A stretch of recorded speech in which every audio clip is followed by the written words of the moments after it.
تو مشرق وسطی میں حالات ہمیشہ ہی کشیدہ رہتے ہیں، لیکن آج کل اسرائیل، ایران اور امریکہ کے بیچ جو تناؤ چل رہا ہے نا، وہ کچھ الگ ہی سطح پر ہے۔ اور اس پورے طوفان کے مرکز میں جانتے ہیں کیا ہے؟ ایک سادہ سا لیکن بہت ہی پریشان کر دینے والا سوال، ایک ایسا سوال جو دنیا کے کچھ طاقتور ترین رہنماؤں کی نیندیں اڑائے ہوئے ہے۔ چلیں دیکھتے ہیں کہ آخر یہ ماجرا ہے کیا وہ اب بھی ہمارے ساتھ ہیں؟ مجھے فکر ہے۔ ذرا سوچئے، یہ الفاظ مبینہ طور پر اسرائیلی وزیر اعظم بنجامن نیتن یاہو کے ہیں، اور یہ انہوں نے ڈونلڈ ٹرمپ سے ملاقات کے ٹھیک بعد کہے۔ لگتا تو ایک چھوٹا سا سوال ہے نا؟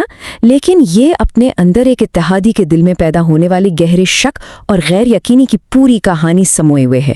تو آخر ایسا کیا ہوا کہ امریکہ کا ایک سب سے قریبی اتحادی اس قدر پریشان ہو گیا؟ بند دروازوں کے پیچھے آخر ایسی کیا بات ہوئی؟ اس تشویش کی تہہ تک پہنچنے کے لیے ہمیں اسی میٹنگ میں واپس جانا ہوگا جہاں سے یہ سب کچھ شروع ہوا۔ تو تاریخ تھی 11 فروری 2026، جگہ تھی وائٹ ہاؤس۔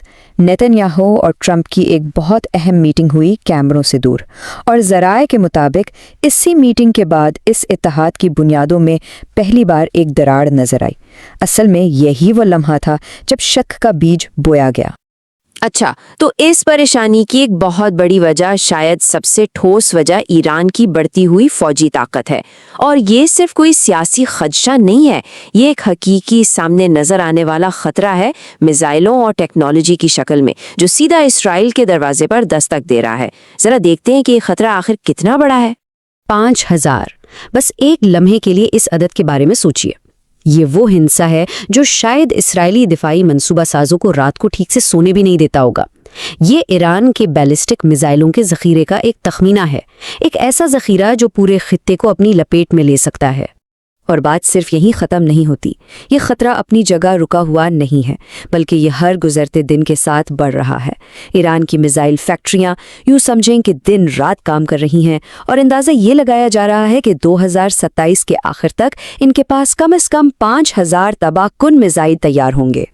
اور اس رفتار کا اندازہ اس بات سے لگائیں کہ ایران ہر مہینے تقریباً 100 نئے میزائل بنا رہے۔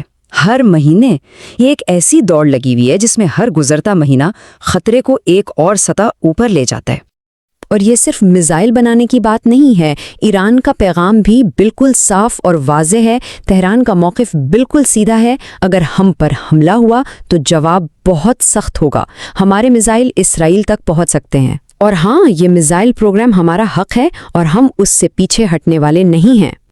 لیکن دیکھیے، خطرہ صرف میزائلوں کا نہیں ہے، اس بے چینی کی دوسری بڑی وجہ سیاسی ہے، اور اس کی جڑیں واشنگٹن سے آنے والی غیر یقینی صورتحال میں ہے۔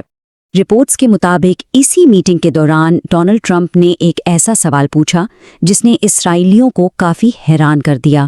انہوں نے مبینہ طور پر پوچھا، ایران نے اب تک ہتھیار کیوں نہیں ڈالے؟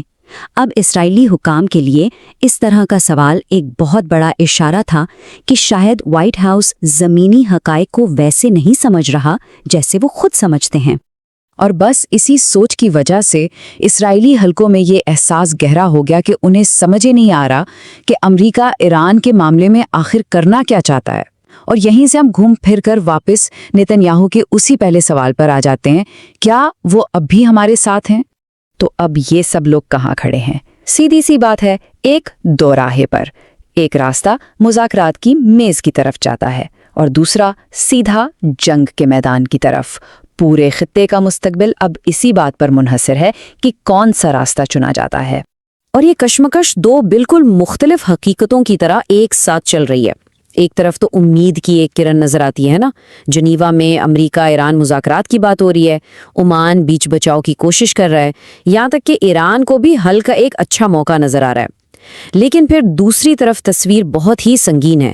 اسرائیلی دفاعی حکام کہہ رہے ہیں کہ ٹکراؤ ناگزیر ہے، ایران سخت جواب کی دھمکی دے رہا ہے، اور میزائلوں کا وہ بڑھتا ہوا ذخیرہ کسی بھی چھوٹی سی چنگاری کو کسی بھی وقت ایک بہت بڑی آگ میں بدل سکتا ہے۔